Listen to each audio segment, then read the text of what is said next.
رب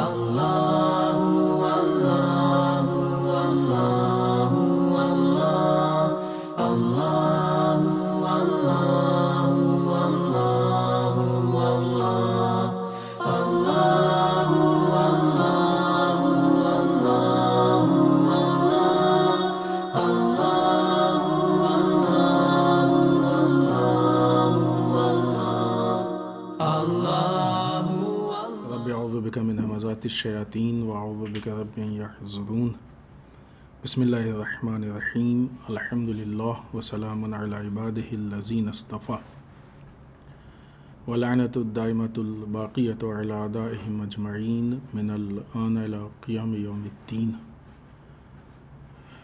اما بعد فقد قال علی بن ابی طالب علیہم الصلاۃ والسلام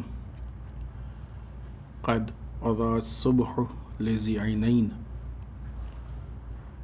جمعے کے اس پیغام میں سب سے پہلے خود اپنے نفس اور پھر آپ سب کو تقوی الہی کی گزارش یا سفارش کرتے ہوئے اس لیے کہ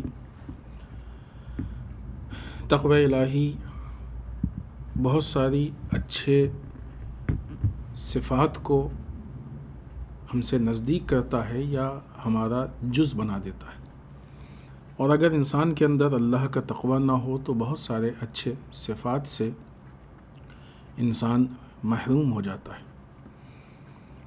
اس سے پہلے بھی ہم نے کچھ ہفتے پہلے اس بات کو عرض کیا تھا، اور پھر ضرورت ہے بار بار عرض کرنے کی، خصوصاً یہ جو موقع ہے بیماری، لاک ڈاؤن، اقتصادی اعتبار سے بحران، بہت سارے لوگ اس کا شکار ہو رہے ہیں۔ اگر انسان کے اندر کچھ ایسے صفات ہیں کہ جن کے لیے روایات میں بہت زیادہ تاکید کی گئی ہیں، انسان اپنے اندر ان صفات کو اور مزید ڈیولپ کرنے کی، بڑھانے کی، ان کو احیا کرنے کی، زندہ کرنے کی اگر کوشش کرے تو بہت سارے زندگی کے مسائل اس کے خود بخود حل ہو سکتے ہیں۔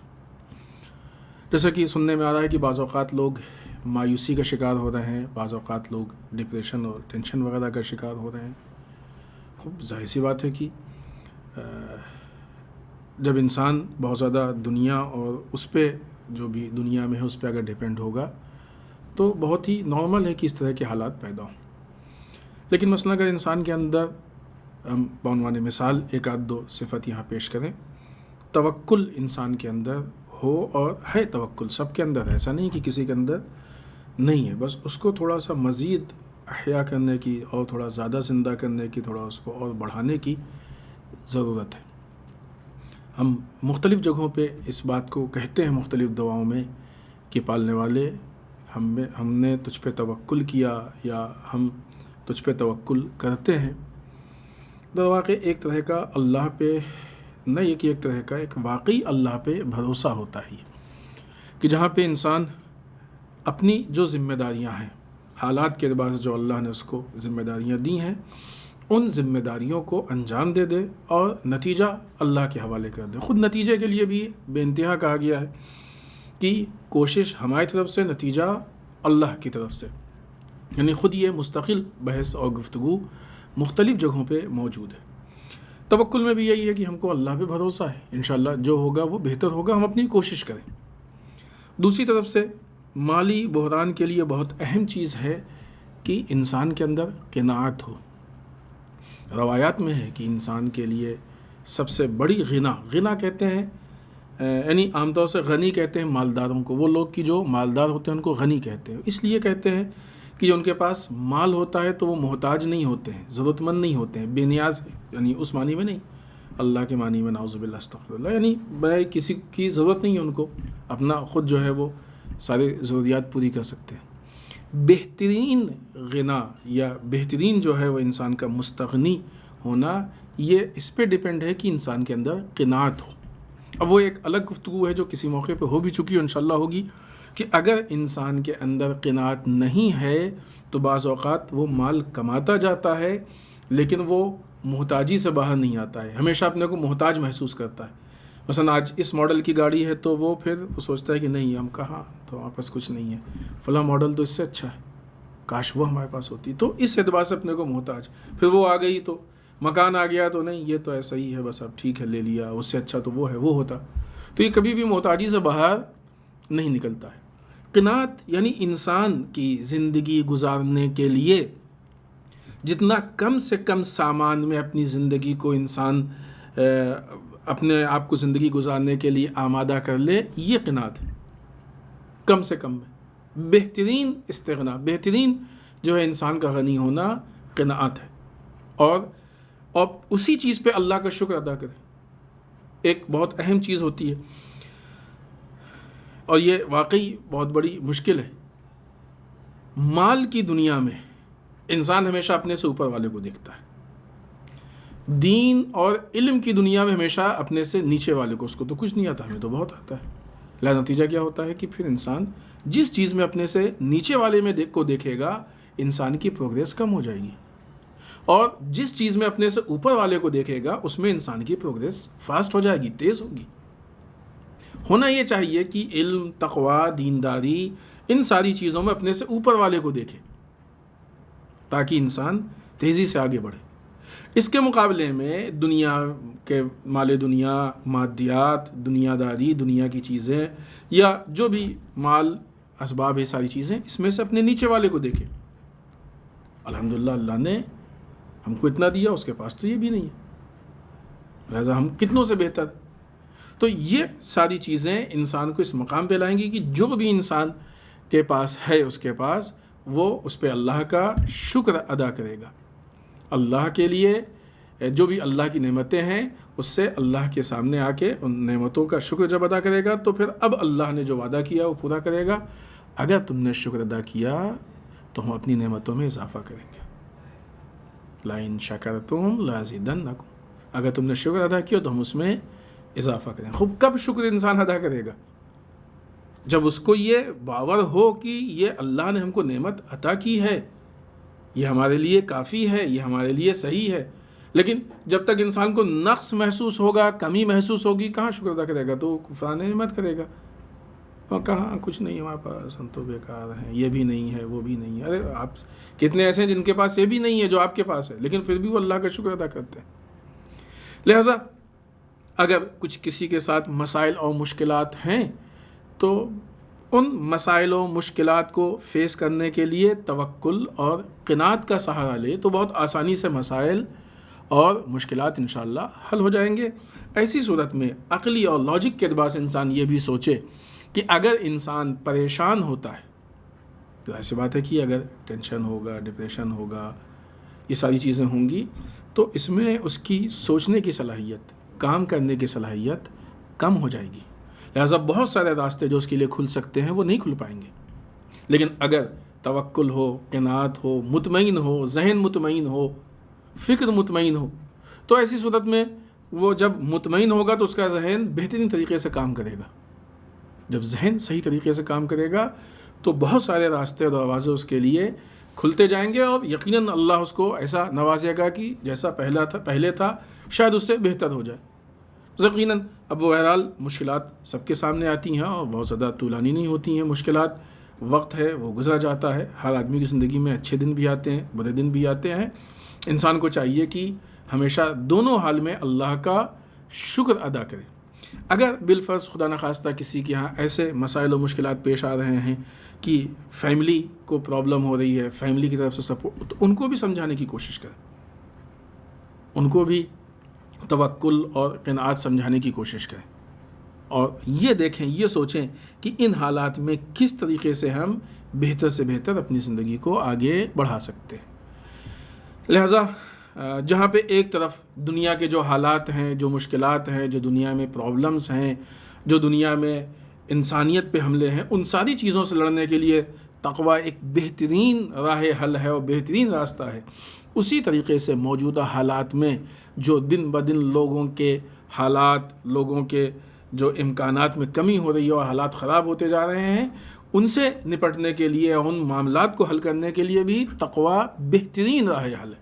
انسان اگر تقوی کے راستے پہ آگے بڑھے گا تو یقیناً اللہ کی طرف سے بھی مدد حاصل ہوگی اور انسان بہتر طریقے سے اپنی ساری کھوئی ہوئی چیزوں کو واپس بھی لے سکتا ہے، بلکہ اس سے بہتر حالات پیدا کر سکتا ہے۔ لیکن یہ کہ ہم اللہ کے تقوی کا سہارا لیں، چاہے وہ اس کا ایک شیخ توکل ہو، چاہے وہ قناعت ہو، بہت ساری چیزیں ہیں کہ جو اللہ نے جن صفات کو چاہا ہے کہ وہ ہمارے نفس کا حصہ بنے، یا اہل بیت اطہار علیہ السلام نے روایات میں ہم کو درس دیا ہے اور ہمیں تاکید کی ہے کہ ہم ان صفات کو اپنے نفس کا حصہ بنائیں۔ لہٰذا اگر ان چیزوں کو ہم اپنے نفس کا حصہ بنا لیتے ہیں تو بہت سارے مسائل اور مشکلات انشاءاللہ خود بخود حل ہو جائیں گے۔ آئیے اس کے بعد امیر بیان مولائے متقیان حضرت علی بن ابی طالب علیہ السلام کا یہ قول کہ جس میں امام ارشاد فرماتے ہیں کہ قد اضاء الصبح لذی عینین، یقیناً آنکھوں والوں کے لیے صبح روشن ہو چکی ہے۔ وہ لوگ کہ جن کے پاس آنکھیں ہیں ان کے لیے صبح روشن ہو چکی ہے۔ لفظی اعتبار سے اگر اس معنی کو دیکھا جائے، اس کے معنی کو، تو اس کا مطلب یہ ہے کہ ظاہر سی بات ہے کہ جس آدمی کے پاس آنکھ ہے تو جب صبح کی روشنی ہوتی ہے تو وہ دیکھ لیتا ہے کہ روشنی ہے، اس کے لیے سب کچھ ہے۔ لیکن خدا نخواستہ کہ اگر کسی کے پاس آنکھ نہیں ہے، یعنی یوں کہا جائے کہ آنکھوں میں روشنی نہیں ہے، خدا نخواستہ نابینا ہے، نہیں دیکھ سکتا ہے، تو ظاہر اس کے لیے کیا فرق پڑتا ہے، چاہے صبح ہو، چاہے رات ہو، چاہے شام ہو، جو بھی ہو اس کے لیے کوئی فرق نہیں پڑنے والا، چاہے وہ روشنی ہو یا نہ ہو۔ وہ بیچارہ انٹرنل اعتبار سے اس کے ہاں روشنی نہیں، تو اس کے لیے پھر صبح کے ہونے اور نہ ہونے کا کوئی فرق نہیں پڑتا ہے۔ جس طریقے سے اس کو رات میں نہیں دکھتا تھا ویسے ہی دن میں بھی نہیں دکھتا ہے، لہٰذا اس کے لیے صبح ہونے کا فرق نہیں پڑتا ہے۔ لیکن یہاں پہ جو امام نے یہ بات عرض کی ہے، اس سے مراد آیا یہی ہے کہ مثلا آنکھ والوں کے لیے صبح نہیں، یہاں پہ جو الفاظ استعمال ہوئے ہیں اس میں ذی عینین تین لفظ ہیں کہ جس کی اگر وضاحت کر دی جائے تو شاید یہ بات بہت واضح ہو جائے۔ صبح یہاں پہ کنایا ہے، حق کی طرف اشارہ ہے، صبح سے مراد یہاں پہ حق ہے۔ ذی عینین سے اشارہ ہے وہ لوگ کہ جو صاحبان بصیرت ہوتے ہیں، آگاہ ہیں، یعنی بصیرت وہ کہ جو کسی بھی معاملے میں اور کسی بھی چیز میں انالائز، تحلیل یا دلائل کو دیکھتے ہوئے حقیقتوں تک پہنچ جائیں اور گہرائیوں تک جا کے وہ چیزیں کہ جو انسان کو معلوم ہونا چاہیے یا جہاں تک انسان کو پہنچنا چاہیے وہاں تک پہنچ سکے۔ اضاء جو یہاں پہ استعمال ہوا ہے اس سے اشارہ ہے حق کا ظاہر ہونا۔ تو اب اس اعتبار سے اگر امیر المومنین کے اس قول کا ترجمہ کیا جائے، قد اضاء الصبح، قید یہ اضاء یعنی حق ظاہر ہو گیا ہے، صبح اضاء ظاہر ہو گیا ہے حق، صبح کے مراد وہی حق ہے۔ لذی عینین ان لوگوں کے لیے کہ جو صاحبان بصیرت ہیں، آنکھوں والوں کے لیے نہیں، بصیرت والوں کے لیے حق آشکار ہو گیا ہے، ظاہر ہو گیا ہے۔ امام علیہ السلام اس حکیمانہ کلام کے ذریعے سے وہ لوگ کہ جو حقائق سے آگاہ نہیں ہیں یا ہو نہیں پا رہے ہیں یا ہونا نہیں چاہ رہے ہیں، ان کو ہوشدار دے رہے ہیں، ان کو ایک طرح سے تنبیہ کر رہے ہیں، اشارہ کر رہے ہیں، متوجہ کر رہے ہیں کہ وہ لوگ جن کے پاس بصیرت ہے ان کے لیے صبح روشن ہے۔ البتہ ایک پوائنٹ اور ہے یہاں پہ اہم ہے کہ جس کو سمجھنے کی ضرورت ہے کہ جو بھی حق باہر ہے، چاہے وہ اللہ کی شکل میں ہو، البتہ باہر سے مطلب وہ کہ ایسا نہیں ہے کہ جو اس کے دلائل ہیں وہ چیزیں ہمارے صرف جو اندر دلائل ہیں صرف نہیں، جو باہر سے دلائل، مثلا رسول اللہ صلی اللہ علیہ وآلہ وسلم نے آ کے دلیل دی اللہ کے وجود پہ، یا سماج میں جو دلیلیں ہیں وہ اللہ کے وجود، اگرچہ قرآن کی آیت ابھی ہم اس کو آپ کے سامنے پیش کریں گے کہ ہمارے نفسوں میں بھی وہ دلیلیں موجود ہیں۔ تو یہ جو دلائل ہیں یہ اس وقت تک ہمارے سمجھ میں نہیں آئیں گے جب تک انٹرنل اعتبار سے ہم اپنے آپ کو سمجھنے کے لائق نہیں بنا لیں گے۔ جس طریقے سے یہ آنکھ کی مثال ہے، باہر جو روشنی ہوتی ہے، سورج کی روشنی اتنی زیادہ، اگر آنکھ کی انٹرنل روشنی نہیں ہے تو وہ باہر کی جو سورج کی روشنی ہے وہ ہمارے لیے بیکار ہے۔ وہ تب مفید ہے کہ جو ہماری اپنی انٹرنل روشنی ہو۔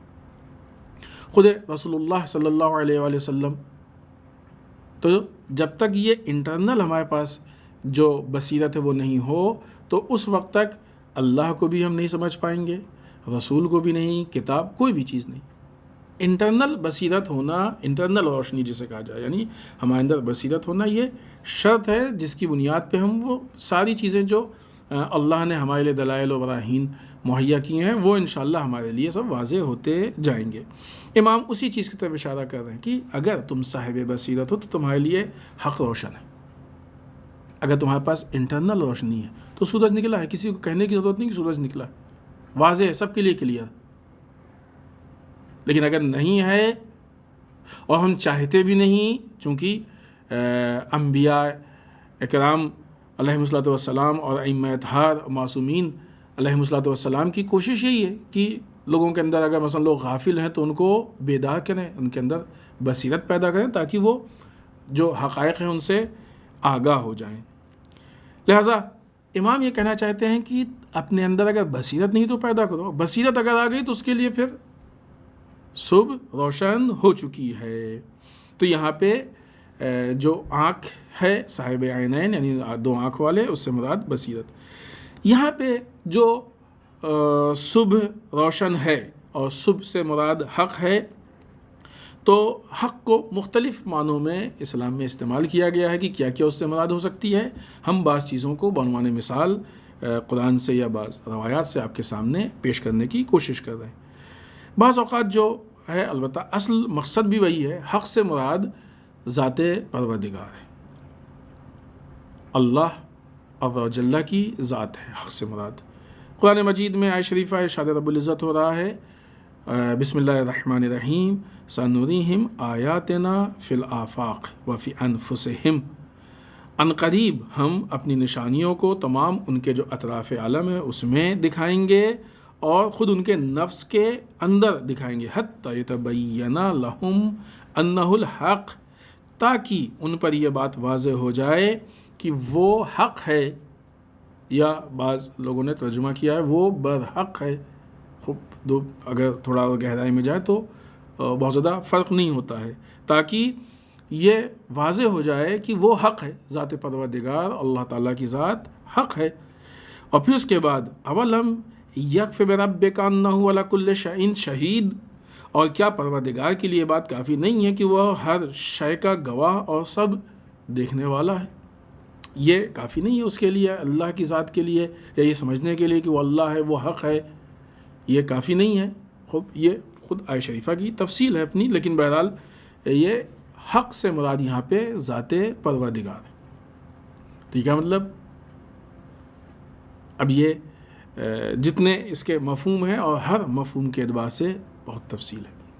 ہم صرف ایک ایک جملے میں اشارہ کر کے آگے بڑھیں گے، ورنہ ان تفصیلات میں جائیں گے تو شاید پھر باقی موارد پہ گفتگو نہ ہو پائے.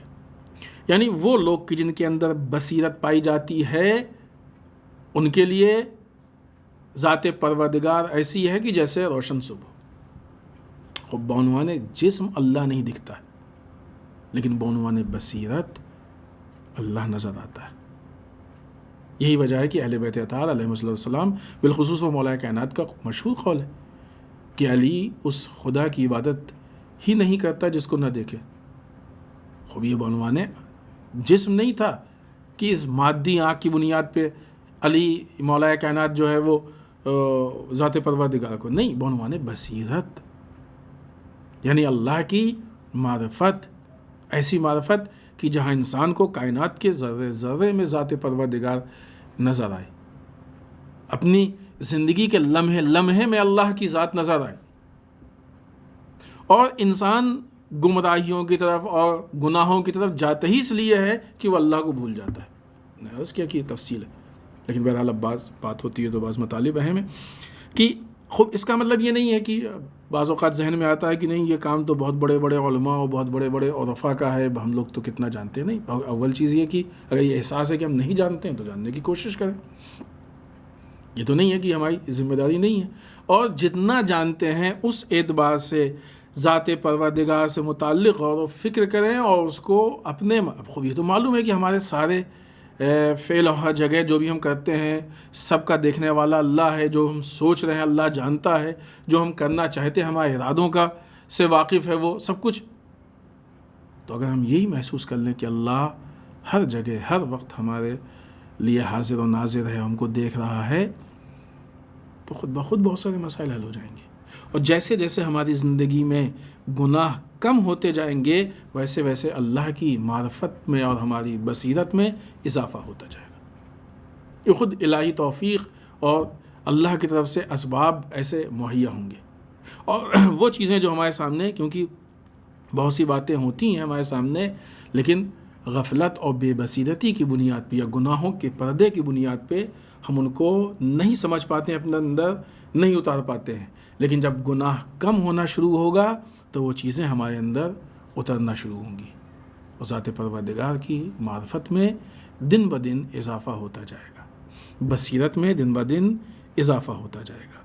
لہٰذا اگر ہم اس چیز کو محسوس کر رہے ہیں کہ اللہ ہے کائنات میں ہر جگہ، ہم کو محسوس ہو رہا ہے، تو یقیناً یہ خود ایک بصیرت کا مرحلہ ہے، اللہ کی معرفت کا مرحلہ ہے کہ جہاں پہ وہ نشانیاں کہ جو اللہ نے بنائی ہیں، ظاہر کائنات کی ہر چیز اللہ کے لیے نشانی ہے، لہٰذا وہ نشانیاں ہم کو ذات پروردگار تک پہنچائیں گے. بعض جگہوں پہ صبح سے مراد جو ہے یا نور، اس طرح کی جو الفاظ ہیں، اس سے مراد خود قرآن مجید ہے. لہٰذا خود قرآن مجید میں یہ آیت شریفہ ہے، ارشاد رب العزت ہو رہا ہے بسم اللہ الرحمن الرحیم قد جاءکم من اللہ نور و کتاب مبین. اللہ کی طرف سے نور اور روشن کتاب آ چکی ہے. اللہ کی طرف سے نور اور روشن، یہاں پہ جو یہاں پہ جو منظور جو مراد ہے وہ یہ کہ خود اسلام یعنی سسٹم بعنوان نظام اور اسلام کا لانے والا، اسلام اور اسلام کا لانے والا. خود اسی سے متعلق خود کتاب ایک سسٹم ہے، خود کتاب ایک سسٹم. البتہ یہاں پہ خود نور سے مراد اللہ کا نور، تو اللہ کی ذات اور اس کی کتاب. پھر آگے آئیے اس آیت شریفہ کو دیکھیے کہ یہ بہت مشہور آیت ہے، تقریباً سبھی کے زبان زد ہے. ارشاد رب العزت ہو رہا ہے بسم اللہ الرحمن الرحیم لا اکراہ فی الدین. دین میں کسی طرح کی کوئی زبردستی زور نہیں ہے. قد تبین الرشد من الغی، اس لیے کہ یہ وہ راہ راست ہے، وہ سیدھا راستہ ہے کہ جو ٹیڑھا راستہ ہے، گمراہی کا راستہ ہے، انحرافی راستہ ہے، اس کی اور اس میں جو فرق ہے وہ روشن ہو چکا ہے. قد تبین واضح ہو چکا ہے، رشد راہ راست ہدایت کا راستہ، من الغی گمراہی سے یہ واضح ہو چکا ہے. تو جب انسان اس سسٹم پہ عمل کر رہا ہے اور اللہ کو پہچان رہا ہے، اس سسٹم کے ساتھ آ رہا ہے یا جو اس سسٹم کو لانے والا اس کو پہچان رہا ہے، تو خود اس کے لیے یہ راستے روشن ہو جائیں گے، واضح ہیں. قرآن مجید کہہ رہا ہے کہ ہمارے لیے وہ راستے کی جو ہدایت کے ہیں بنسبت ان راستوں کے کہ جو روشن نہیں ہیں اور گمراہی کے ہیں، ضلالت کے ہیں، ان دونوں میں فرق واضح ہو چکا ہے. اللہ نے بتا دیا ہے کیا فرق ہے، یہ بات اللہ نے ہم تک پہنچا دی ہے، ہم تک پہنچ چکی ہے. اب اگر ہم کو کہیں کنفیوژن ہو رہا ہے کہ راستہ گمراہی کا ہے کہ ہدایت کا ہے، تو اس کا مطلب کہ ہم نے پہچاننے میں کوتاہی کی ہے. ہم نے پہچاننے میں جو کوشش کرنی چاہیے وہ کوشش ہم نے نہیں کی ہے یا نہیں کر پائے. اس سے مراد، حق سے مراد قرآن مجید نے بعض جگہ جو ہے خود رسول اللہ صلی اللہ علیہ وآلہ وسلم کے لیے استعمال کیا ہے. بہت یہ بھی مشہور آیت شریفہ ہے، ارشاد رب العزت ہو رہا ہے بسم اللہ الرحمن الرحیم یا ایھا النبی انا رسلناک شاہدا ومبشرا ونذیرا وداعیا الی اللہ باذنہ وسراجا منیرا. اے رسول، ہم نے آپ کو گواہ، انا رسلناک ہم نے آپ کو بھیجا ہے بنا کے، شاہد گواہ، مبشر بشارت دینے والا، نذیر لوگوں کو ڈرانے. البتہ یہاں ڈرانے سے مراد وہ نہیں ہے جو ہمارے عام طور سے اردو میں استعمال ہوتا ہے، یہ فرق ہے معنی میں، لیکن ابھی ان گہرائیوں میں جاننے کا موقع نہیں ہے. نذیر بنا کے بھیجا ہے. وَدَاعِيًا إِلَى اللَّهِ بِإِذْنِهِ، اور اللہ کے حکم کی بنیاد پہ، اس کی اجازت کی بنیاد پہ اس کی طرف لوگوں کو دعوت دینے والا داعی بنا کے بھیجا ہے۔ وَسِرَاجًا مُنِيرًا، اور آپ کو ہم نے روشن چراغ بنا کے بھیجا ہے۔ تو اگر روشنی سے مراد کیا ہے؟ رسول کی ذات بھی ہے۔ آپ دیکھیں تو ساری چیزیں جو ہیں جس لائن میں ہے، یعنی ہدایت روشنی سے مراد۔ اگر ہم رسول تک آ گئے تو ہدایت پا گئے، کیونکہ رسول ہم کو ذات پروردگار تک پہنچائیں گے۔ اگر ہم قرآن تک آ گئے تو روشنی پا گئے، وہ ہم کو اللہ کی ذات تک پہنچائیں، واقعی معنی میں اللہ کی ذات تک آ گئے تو ہدایت پا گئے، کیونکہ سارے ہدایت کی چیزوں کا سرچشمہ ہے، ہم ہدایت پا گئے۔ یا خود اس سے مراد اہل بیت اطہار علیہ السلام ہے۔ ذات جامعہ میں ایک جملہ استعمال ہوا ہے، خلقکم اللہ انوارا، اے اہل بیت اطہار علیہ السلام، اللہ نے آپ کو انوار نور کی جمع ہے، انوار کی شکل میں خلق کیا، یعنی نور بنا کے بھیجا ہے۔ تو نور سے مراد اہل بیت اطہار علیہ السلام بھی ہے۔ بہرحال یہ جو بھی اس سے مراد ہے، جیسا کہ ابھی ہم نے عرض کیا ہے، وہ حق کی طرف لے کے جاتا ہے، ہدایت کی طرف لے کے جاتا ہے، کہ جہاں پہ انسان اگر اس راستے کو پالے، خوب یہ بصیرت چاہیے اس کے لیے۔ دنیا میں بہت ساری جو گمراہی کی راستے ہیں اور گمراہی کے وسائل پیدا کیے جا رہے ہیں، اس کے بیچ سے حق کے راستے کو نکال لینا یہ بصیرت کا کام ہے۔ جس حد تک انسان حق کے راستے پہ ہے، ویسا نہیں کہ انسان مثلا بصیرت کوئی ایسی فزیکل چیز ہے کہ مثلا ایک ٹکڑا ہے یا کوئی چیز تعویذ ٹائپ کی لے کے رکھ لیا تو ختم آخر، نہیں۔ جتنی انسان کے اندر بصیرت ہوگی اتنا انسان حق کے راستے پہ ہوگا، اتنا آگے بڑھتا جائے گا۔ لہٰذا بصیرت بڑھانے والی چیز، جتنی ہم بصیرت بڑھاتے جائیں گے اتنا ہمارے لیے حق روشن ہوتا جائے گا۔ اس کا مطلب یہ ہے کہ اگر کسی کے لیے یہ روشن ہو گیا ہے کہ اہل بیت اطہار علیہ السلام کو ماننا چاہیے، اور اہل بیت اطہار علیہ السلام وہ ہیں جو حق پہ ہیں، اور رسول حق پہ ہیں، اور کتاب حق ہے، فلاں فلاں فلاں، تو خب اس کا مطلب ہی نہیں کہ اب ہم کو آگے کام کرنے کی ضرورت نہیں ہے۔ بعض اوقات لوگ قرآن کو مانتے ہیں، قرآن کی نہیں مانتے، اہل بیت کو مانتے ہیں، اہل بیت کی نہیں مانتے، رسول کو مانتے ہیں، رسول کی نہیں مانتے، اللہ کو مانتے ہیں، اللہ کی نہیں مانتے۔ تو اس کا مطلب کہ صرف اللہ کو مان لینا حل نہیں ہے، اللہ کے احکام کو ماننا حل ہے۔ قرآن کا جو نظام ہے اس پہ عمل کرنا، اہل بیت اطہار علیہ السلام کی سیرت کو اپنانا، یہ اہم ہے ہمارے لیے کہ کس طریقے سے اہل بیت اطہار علیہ السلام نے زندگی گزاری ہے۔ اور اگر کوئی یہاں پہ بصیرت کو نہیں حاصل کر پایا، ظاہر سی بات ہے کہ کیا مراد ہے؟ صاحب آنکھ۔ بابصیرت کے لیے کیا کہا گیا ہے؟ یعنی مولا کائنات کو جو جملہ ہم نے آپ کی خدمت میں پیش کیا کہ مولا ارشاد فرماتے ہیں قد اضاء الصبح لذی عینین، آنکھوں والوں کے لیے صبح روشن ہو چکی ہے۔ تو یعنی بصیرت کے لیے جو مولا نے لفظ استعمال کیا ہے وہ آنکھ والے۔ تو اسی طریقے سے اس کے مقابلے میں جو صاحب بصیرت نہیں ہے ان کے لیے اندھے کا لفظ بھی استعمال ہے۔ قرآن مجید سورہ اسراء میں ارشاد رب العزت ہو رہا ہے، 72 نمبر کی شریفہ ہے، بسم اللہ الرحمن الرحیم، من کان فی ھذہ اعمیٰ فہو فی الآخرۃ اعمیٰ واضل سبیلا، جو اس دنیا میں اندھا ہے، نابینا ہے۔ خب یہاں پہ اعمیٰ سے مراد مفسرین کا فیصلہ ہے کہ یہ ظاہری آنکھ نہیں ہے، حق کے دیکھنے کے اعتبار سے، جو اس دنیا میں یہاں پہ اندھا ہے، فہوا فی الآخرۃ اعمیٰ، تو آخرت میں بھی اندھا ہی، نابینا ہی اٹھے گا۔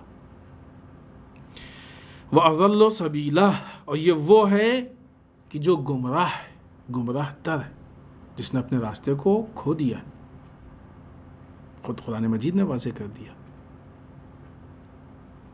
آنکھ سے مراد یہاں پہ یہ ظاہری آنکھ نہیں ہے، کیونکہ گمراہی جو ہوتی ہے یہ گمراہ، وَأَضَلُّ سَبِيلًا جو بعد میں آیا ہے اس نے خود اعمیٰ کی، یعنی جو اندھا ہے، اس کی وضاحت کر دی۔ مفسرین نے اس پہ تفصیلی اور طولانی بحث کی ہے کہ جس سے مراد وہ لوگ ہیں کہ جو دنیا میں حق کو تلاش نہیں کر پاتے۔ قرآن کہتا ہے کیا کہ آخرت میں بھی وہ اندھے ہوں گے۔ لہذا گفتگو کو ختم کریں. اس زیادہ اس کے لیے وقت اب نہیں ہے، بلکہ تھوڑا زیادہ ہی وقت لے لیا، اتنا ارادہ نہیں تھا. لہٰذا ان جو ظاہری آنکھیں ہیں ان کے الحمدللہ اللہ نے نعمت دی ہے سب کو، اللہ کا شکر ادا کریں کیونکہ بہت بڑی چیز ہے یہ. لیکن اس سے بڑی نعمت ہے انسان کی بصیرت کی آنکھ. اللہ نے جب شکم مادر سے ہم کو پیدا کیا ہے تو ظاہری آنکھ دے کے پیدا کیا ہے، لیکن اس دنیا میں جو ہم کو بنانا ہے وہ بصیرت کی آنکھ بنانا ہے.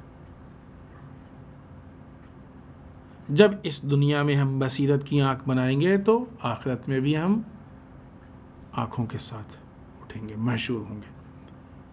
لیکن اگر یہاں پہ ہم نے اپنے آپ کو اندھا رکھا تو آخرت میں بھی ہم اندھے رہیں گے. اور اگر ہم نے یہاں پہ اپنے اندر بصیرت پیدا کر لی تو حق اور باطل جو اس طرح کی چیزیں وہ ہمارے لیے کلیئر ہو جائیں گی، جس کا مطلب یہ کہ ہماری آخرت سنور جائے گی، دنیا بھی سنورے گی اور آخرت بھی سنورے گی. ہاں، دین کو آخرت سے صرف مخصوص نہ کریں کہ مثلا دین وہ چیز ہے، کہا جاتا ہے نا کہ ارے یہ تو مثلا دنیاوی کام جو ہے وہ اس کا حساب کیش ہے، یہ تو آخرت والا ہے، ادھار ہے. نہیں، ایسا نہیں. یہ سسٹم ہے ہی زندگی گزارنے کے لیے. اگر انسان اس سسٹم پہ عمل کرے گا تو اس کو دنیا میں بھی فائدہ ہے، آخرت میں بھی فائدہ ہے. خوب، یہاں پہ ہم اس بات کو ختم کرتے ہیں. بھائی، یہ جو موجودہ حالات ہیں اس میں سے بعض پوائنٹس ہیں جہاں تک وقت نے ساتھ دیا ہم آپ کے سامنے پیش کریں گے. ایک بہت اہم چیز ہے کہ جو سامنے آئی ہے اور واقعی شجاعانہ چیز ہے. ایک طولانی عرصہ ہو گیا ہے یمن کے ساتھ سعودیہ کی جنگ، سعودیہ نے اور بہت سارے ممالک کے ساتھ مل کے یمن پہ حملہ کیا ہے. یمن جو بظاہر بہت کمزور ملک تھا اور یہی سمجھ کے حملہ کیا گیا تھا کہ تو کچھ دنوں میں اس کو ہم جیت لیں گے اور ختم ہو جائے گا. لیکن اب سعودیہ کو ابھی کیا مثلا کافی پہلے سمجھ میں آ گیا کہ یہ بہت ٹیڑھی کھیر ہے، یہ ہمارے بس کا کام نہیں تھا یا نہیں ہے. لیکن ظاہر سی بات ہے کہ وہ گلے کی ہڈی بن چکی ہے جنگ، اس کے لیے نہ اگل پا رہا ہے اور نہ نگل پا رہا ہے اور بہت زیادہ مسائل میں. لیکن اس کے نتیجے میں جو یمن کی عوام ہے وہ بہت ہی مشکلات کی زندگی گزار رہے ہیں. کتنے ایسے بچے ہیں جو پریشان ہیں، ہراساں ہیں، ڈر رہے ہیں. کتنوں کے ماں باپ یا باپ نہیں ہے اس دنیا میں. کتنے ایسے ہیں کہ جن کو چوٹ لگ گئی ہے، کتنے شہید ہو گئے ہیں. پڑھائی کا سسٹم ایک دم درہم ختم ہو گیا تقریباً. بعض اوقات بعض ویڈیوز دیکھنے میں آتے ہیں کہ کہیں بھی بیٹھے ہوئے ہیں، کسی جگہ پہ بھی میدان میں کہیں کنارے بیٹھ کے پڑھ رہے ہیں، پڑھایا جا رہا ہے. میڈیکل سسٹم میں پرابلم ہے، کھانے پینے میں پرابلم ہے. آنے والے وقت میں اس کے اثرات بھی مرتب ہو سکتے ہیں. بہت زیادہ مسائل ہیں، مشکلات ہیں. خوب کہہ لینا بہت آسان ہے، لیکن ایک ایک چیز کے ساتھ زندگی گزارنا بہت سخت ہے. لہٰذا وہ اتنا زیادہ ان مسائل اور مشکلات سے، اور یہ ہم نے بہت گنے چنے مسائل بیان کیے ہیں. وہاں پریکٹیکل لائف میں آدمی دیکھے تو ہر وقت کوئی نہ کوئی مسئلہ ہوتا ہے، کوئی نہ کوئی مشکل ہوتی ہے. لہٰذا وہ بیچارے اتنا پریشان ہو گئے ہیں کہ آپ نے سنا ہوگا کہ مثلا فلاں مظاہرہ، فلاں لوگوں کا مظاہرہ، فلاں کا. یمن میں ایک کثیر تعداد میں جو فوٹوز دیکھنے میں آئے ہیں، کوئی بہت بڑی جگہ ہے، وہاں پہ بچے بھرے ہوئے ہیں. کثیر تعداد میں بچوں نے مظاہرہ کیا ہے. اور وہ مظاہرے کا مقصد اور اس کا عنوان یہ ہے کہ سازمان ملل یعنی یو این جو ہے، یہ یو این او، انہوں نے خود کو، یو این او نے اپنے آپ کو یمن کے بچوں کا دشمن بنایا ہے. کیوں؟ اس لیے ان کا کہنا یہ ہے کہ ہمارے معاملے میں کیوں یہ لوگ آگے آ کے کوئی قدم نہیں اٹھا رہے، کیوں ہمارے مسئلے میں یہ لوگ چپ ہیں. یہ تو بہت لاجک کی چیز ہے. البتہ ہمارے یہاں روایات میں بھی ہے، ہمارے دین کا حصہ ہے کہ ظالم کے ظلم پہ چپ رہنے والا اس کے ساتھ شمار ہوتا ہے. اتنے سال ہو گئے مسلسل یمن پہ ظلم ہو رہا ہے، اور یہ سازمان ملل کا جو رول ہے، یو این کا جو رول ہے، یہ مستقل دکھتا ہے. آپ دیکھیں اس کو بھی، اگر مثلا یمن کے مسئلہ صرف ایک نہیں ہے، فلسطین کے مسئلے میں کیا بول رہا ہے، کیا اس کا اقدام ہے. خیر اس کو نہیں معلوم کہ یہ ملک جو ہے وہ اسرائیل نہیں ہے، در واقع یہودیوں کا نہیں ہے. یہ لوگ وہاں پہ آئے ہیں، غزبی ہیں، یہ پناہ لینے والے تھے. انہوں نے زمینیں خریدی ہیں، دھوکے سے لیا ہے، بنایا ہے، لیکن اس نے رسمیت دے دی۔ یمن کے مسئلے میں کیا ری ایکشن ہے، یا جو مستقل فلسطین کے بچوں کے ساتھ جو ظلم ہو رہا ہے، جو مسائل اور مشکلات پیش آ رہے ہیں۔ شیخ زکزکی، کورٹ کا فیصلہ ان کے حق میں آ گیا، پھر بھی ان کو رہا نہیں کیا گیا۔ وہ کیا رول ہے اس میں UN کا؟ کس لیے ادارہ ہے؟ کن لوگوں کی اور کیسے افراد کی حمایت کے لیے یہ ادارہ بنا؟ کیا یہ اس لیے بنا ہے کہ استکباری طاقتوں کے لیے راستہ ہموار کرے؟ اگر وہ مظلوموں کی حمایت، اگر وہ کمزوروں کی حمایت نہیں کر سکتا تو وہ خود سب سے زیادہ کمزور اور بدترین ہے۔ یمن کے بچوں نے یہ اس کی خاموشی پہ کوشچن مارک لگایا ہے، سوال اٹھایا ہے اور کہا کہ ہمارے ساتھ جو ظلم ہو رہا ہے اس ظلم کے حصے دار تم بھی ہو۔ اور یہ ایک بہت بڑا درس ہے ہم سب کے لیے، کیونکہ وہ بات ہے کہ جس کو دنیا میں بڑے بڑے حکمران نہیں کہتے ہیں یا نہیں کہہ پاتے، یہ بات یمن کے بچوں نے کہہ دی ہے۔ خود دیکھل، اب تو غیرت آنا چاہیے ان لوگوں کو اور ان کو کہنا چاہیے کہ کیوں اس مسئلے پہ آواز نہیں اٹھائی جا رہی ہے، کیوں اس مسئلے کو لے کے آگے نہیں بڑھا جا رہا ہے۔ دوسری چیز کی جس پہ گفتگو تھوڑی سی اگر ہو جائے تو بہتر ہے، وہ یہ کہ جو پچھلے ہفتے ایران میں الیکشن ہوا ہے، الحمدللہ وہاں کی عوام نے الیکشن میں حصہ لیا۔ رہبر انقلاب آقا خامنہئی کا اس پہ قوم کے نام پیغام آیا ہے کہ جس میں آپ نے جو وہاں کی قوم نے حصہ لیا ہے اس پہ مبارکباد ان کو پیش کی ہے، اور ایک پورا میسیج ہے کہ جس میں رہبر نے کافی بنیادی چیزیں کہی ہیں، اور جو اس کے خلاف نگیٹو پروپیگنڈا تھا اس پہ بھی تھوڑا سا اشارہ کیا ہے۔ پورا پیغام ہے اور میڈیا میں موجود ہے، حتماً آپ لوگ پڑھیں تاکہ بہت سی چیزیں سامنے آئیں گی انشاءاللہ۔ اس الیکشن کے جو نتائج آئے ہیں، یعنی آیت اللہ رئیسی جو جیت کے آئے ہیں، یہ نتائج دنیا کے لیے بہت عجیب ہیں۔ یوں کہا جائے کہ جو استکباری اور استعماری طاقتیں ہیں، اسلام دشمن طاقتیں، باطل طاقتیں، ان کی مایوسی کے دن آ گئے، یوں کہا جائے کہ مایوسی میں اضافہ ہو گیا۔ اس سے پہلے چاہے وہ اپنی چرب زبانی سے حالات جو بھی جس بنیاد پہ ان کو کوئی امید کا گوشہ دکھ رہا تھا، لیکن آقا رئیسی کی شخصیت کو یقیناً پہچانتے۔ جیسے ہی الیکشن کے نتائج آئے اور اس طرح سے فوراً انٹرنیشنل لیول پہ میڈیا ایکٹیو ہو گیا، آقا رئیسی کے ساتھ ان کے خلاف نگیٹو پروپیگنڈا، ان کے اوپر الزامات، اور ایک پورا یہ سلسلہ ان کا شروع ہو گیا۔ خوب اس مسئلے میں میڈیا کا رول بھی عجیب ہوتا ہے، اور واقعی انتہا کر دی میڈیا نے بے حیائی کی، بے غیرتی کی۔ ذرا سے بھی ان لوگوں کو عزت جو ہے وہ ہمارے خیال سے عزیز نہیں ہے، اور یہ صرف اور صرف شاید ذلیل ہونا چاہتے ہیں۔ ہمارے ملک کے بھی بعض چینلز نے آ کے یہ گفتگو کی آقا رئیسی نے اتنے لوگوں پہ ظلم کیا، اتنا غلط وہ سنایا، یہ سنایا، وہ سنایا، اس طرح ساری باتیں کرنی شروع کر دی، جو کہ ظاہر بے بنیاد ہے، جھوٹ ہے۔ وہ زمانہ نہیں رہ گیا ہے کہ آپ نے جھوٹ بول دیا اور مان لیا لوگوں نے۔ بہت سے ایسے کہ جو نگیٹو پروپیگنڈے ہوتے ہیں اور غلط ہوتا ہے، جب یہ لوگ اپلوڈ کرتے ہیں یوٹیوب پہ تو وہاں پہ نیچے لوگ اس کی حقیقت کو ڈال دیتے ہیں جس کو دنیا دیکھتی ہے۔ خوب کیا آپ کی عزت ہے؟ ہمارے انٹرنل مسائل میں کتنے ایسے جھوٹ یہ لوگ بول چکے ہیں جو کھل کے سامنے آ گئے، لیکن ذرا سا بھی ان کو شرمندگی نہیں ہوتی ہے، ذرا سا بھی اس پہ پشیمانی نہیں ہوتی ہے۔ لہٰذا اس مسئلے میں بھی میڈیا نے بہت بڑھ چڑھ کے حصہ لیا ہے، ان کو بدنام کرنے کی کوشش کی ہے، لیکن جس حد تک، یعنی بعض اوقات ہوتا ہے نا کہ مثلا ایک لہر آئی اور کچھ دن تک یا کچھ وقت تک باقی رہی، اس کے بعد اتنی بھی زندگی نہیں تھی اس کی۔ دنیا بہت چھوٹی ہو گئی، بہت ساری چیزیں لوگوں کے سامنے۔ خوب اگر کچھ گنتی کے لوگ آپ کی بات کو مان بھی رہے ہیں تو کب تک؟ ظاہر سی بات دنیا میں ہر طرح کے لوگ ہیں، لیکن خود یہ میڈیا کا اس طریقے سے ایکٹیو ہو جانا یہ اس بات کی دلیل ہے کہ باطل طاقت اپنے آپ کو کتنا لاچار محسوس کر رہی ہیں، خاص کر کے وہ پالیٹکس کی، جب کہ انٹرنیشنل لیول پہ جب کسی ملک میں الیکشن ہوتا ہے تو یہ لوگ اس ملک کے الیکشن میں ظاہر سی بات ہے ڈائریکٹ تو نہیں انوالو ہو سکتے ہیں، انڈائریکٹ انوالو ہو کے کوشش یہ کرتے ہیں کہ نتائج ایسے آئیں گی جو ان کے حق میں یا مفید ہوں یا کم نقصان دہ ہوں۔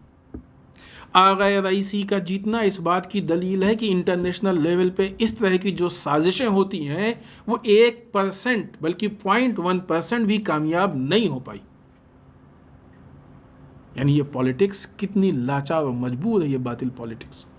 اس سے پہلے یہ کوشش مثلا عراق میں ہوئی اور پھر اس کی پوری داستان ہے کیسے کیسے لبنان میں یہ کوشش ہوئی، وہاں پہ بھی یہ لوگ جو ہے وہ سیریا میں کتنی کوشش کی بشار الاسد کی حکومت کو گرانے کی، بہت سے ہر جگہوں پہ یہ کوشش کرتے ہیں مختلف، بعض ملکوں میں کامیاب بھی ہوئے، ایسا نہیں ہے، جہاں کی عوام بے بصیرت ہے یا بہت زیادہ لوگوں کے لیے حق و واضح اتنا کلیئر نہیں ہے، نہیں کیا گیا ہے، تو بعض جگہوں پہ کامیاب بھی ہوئے۔ لیکن وہ ممالک کہ جو اپنی عوام کی بصیرت کے لیے کام کر رہے ہیں یا جو شاید ان کے لیے نسبتاً زیادہ اہم ہے، وہاں پہ آپ دیکھیں کہ کس طریقے سے یہ ناکام ہو رہے ہیں۔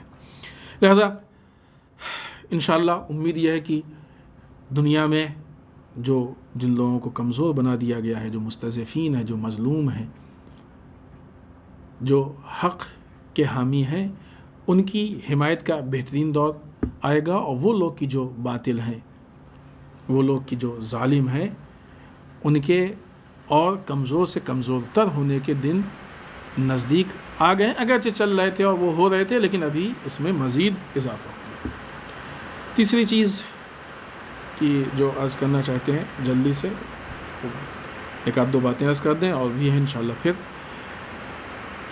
ایک مرتبہ پھر زائونزم یا صہیونیوں کی طرف سے مسجد الاقصیٰ کی بے حرمتی کی گئی، تقریباً 73 افراد ان کے مسجد میں داخل ہوئے اور وہ مسجد کے مختلف صحنوں میں مقدس مقام جو وہاں پہ گھومتے ہوئے ایسی حرکتیں کی جس سے لوگ مشتعل ہوں، جذبات میں آئے، اشتعال انگیز انہوں نے حرکتیں کی۔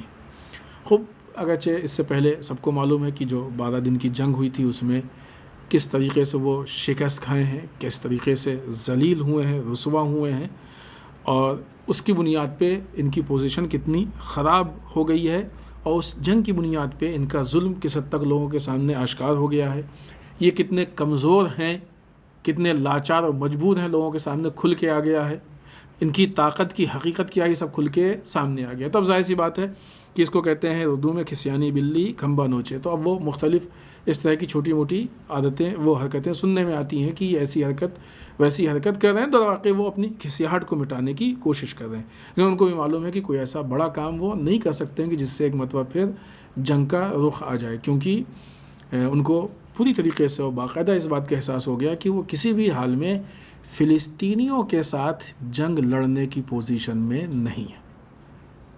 وہ ملک کی جو اسرائیل کو سپر پاور سمجھتا ہے، سوچئے کتنا بڑا احمق ہوگا یا کتنا بڑا کمزور ہوگا کہ جو اسرائیل فلسطینیوں کے ساتھ جنگ کرنے کی پوزیشن میں نہیں ہے۔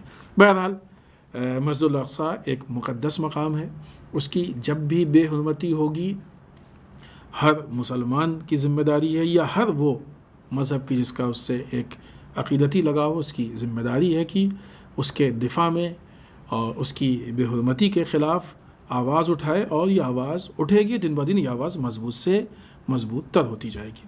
آخر میں بہت جلدی سے، اگرچہ ہمارے ملک کے بہت سارے موضوعات ہیں لیکن وہ آخر میں نہیں ہو پاتے، لیکن ایک بہت چھوٹا سا پوائنٹ لیکن اہم ہے جس کو عرض کر کے ہم آپ کی خدمت میں اور اس کا گفتگو کو ختم کریں۔ ابھی جو بہت سی روز اس طرح کی نیوز آ رہی ہیں جس میں ملک کے حالات اور اس کی جو خرابیاں ہیں وہ کھل کے سامنے آتی جا رہی ہیں۔ آخر میں اس ہفتے گزشتہ ہفتے جو ایک نیوز آئی ہے وہ یہ کہ سوئس بینک میں انڈین کا 20,700 کروڑ روپے جمع ہو گیا، اور یہ ایک بہت بڑی رقم ہے۔ یہ اس حکومت کے زمانے میں ہوا ہے جس نے سوئس بینک سے بلیک منی، کالے دھن کو لانے کا وعدہ کیا تھا، اور یہ کہا تھا کہ 15 لاکھ تو 15-20 لاکھ یا 15 لاکھ تو ایک ایک کے اکاؤنٹ میں آ جائے گا۔ یہ اس حکومت کے زمانے میں ہوا ہے. یہ خود ایک الگ موضوع ہے کہ کیا کیا وعدے کیے تھے اور اس کا کیا نتیجہ ہے. چاہے وہ جاب کا وعدہ ہو، نوکری کا وعدہ ہو، چاہے وہ مہنگائی کا وعدہ ہو، جو وعدے ہوں آپ دیکھ لیں. گنگا کی صفائی کا وعدہ ہو، اسی طریقے سے کیے. کالے دھن کا وعدہ، حتیٰ خود جو ملک کے کالے دھن جس کے نوٹ بندی جس کی بنیاد پہ تھی، یعنی جو بہانہ بنایا گیا تھا، ابھی کیا اس کی حقیقت ہے یہ ایک الگ مسئلہ ہے. واللہ عالم بالصواب. یہ سوئس بینک سے جو پیسہ لانے کی بات تھی کہ لائیں گے، پتہ نہیں لانے کو کہا تھا کہ لے جانے کو کہا تھا، خوب کیا بات ہے، نہیں واللہ عالم. لیکن بہرحال اس زمانے میں، اس حکومت کے زمانے میں اتنا پیسہ گیا ہے سوئس بینک میں انڈینز کا.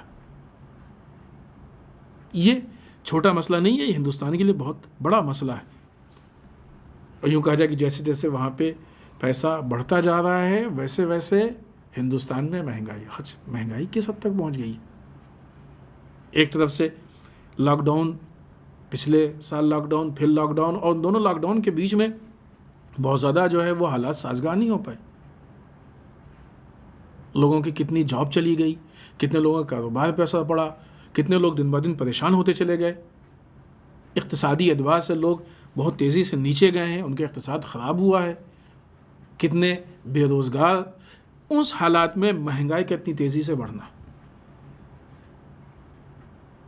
ابھی کسی حکمران کے لیے بہت اہم مسئلہ ہوتا ہے.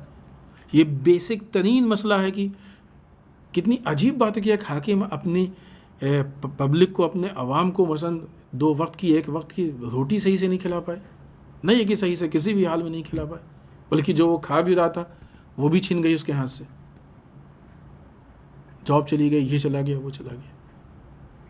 ایسے عالم میں یہ خبر سننا کہ سوئس بینک میں اتنی بڑی رقم جمع ہوئی ہے، نہیں بڑھی ہے، اضافہ ہوا ہے، یہ بہت عجیب بات ہے. یہ تشویش والی بات ہے، خاص کر کے وہ افراد کی جو اس سے پہلے اس مدعے کو بہت زیادہ گرم کر رہے تھے، جبکہ وہ رقم اتنی نہیں تھی. ہم نہیں کہہ رہے ہیں کہ وہ صحیح تھا، نہیں، وہ غلط ہے. وہ بھی غلط تھا، یہ بھی غلط ہے. ظاہر سی بات ہے کہ یہ کوئی نہیں کہہ سکتا کہ یہ کام حکومت کا ہے، لیکن حکومت مینیج ایسا کرے کہ یہ چیزیں کم ہوں، بلیک منی کم ہو. بلیک منی جائے کیسے؟ ورنہ کوئی نہیں کہہ سکتا کہ مثلا حکومت جو ہے وہ اس کام کو کرے گی. لیکن وہ لوگ کہ جو اس مسئلے کو بہت ایشو بنائے تھے، مدعا بنائے تھے، اور بہت جو ہے وہ واویلا کر رہے تھے، خوب ان کو اب زیادہ بولنا چاہیے تھا، لیکن نہیں بول رہے، بھی ایک دم خاموش ہے. یہ بصیرت بھی ہمارے اندر ہونا چاہیے کہ کوئی آدمی کسی مدعے پہ اگر بول رہا ہے تو اس کے بولنے کا مقصد کیا ہے. آیا عوام سے محبت مقصد ہے، ملک کی محبت اور ملک کی حمایت مقصد ہے، یا سیاسی فائدہ اٹھانا مقصد ہے؟